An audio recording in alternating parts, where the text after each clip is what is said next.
First, we open the driver's side door. Right where you see the steering, underneath the steering is a hood latch that needs to be pulled out. Once the latch is pulled, you would notice the hood losing its grip.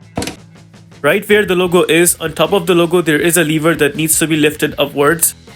This is that lever that I was talking about. Push this lever upwards and then lift up the hood. This hood has shock absorbers, so there is no support bar, and these shock absorbers actually hold on to the hood. That is how you open the hood. Once the hood is opened, this is behind the headlight, and right there is the plug for the turn signal bulb. All we have to do is just grab the plug and then turn it anti-clockwise. Then pull the plug out. There's the bulb along with the plug taken out. Now my hands are dirty, so I'll not be touching the glass portion. Instead, I'll be using a piece of cloth and then grab the bulb to pull it outwards. Just like that, the bulb is taken out. Now suppose you have a new bulb and you want to install it back. It does not matter if it's this way or the other. All we have to do is just punch in the bulb in the plug until we hear a clicking sound.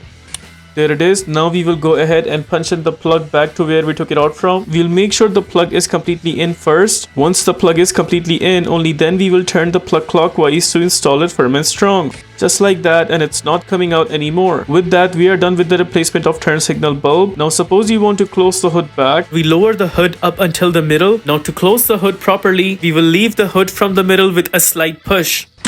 If it still does not close the way we did, then you may have to push it from the top until it closes completely. If this video helps you in any way, please consider liking this video and subscribing to our channel.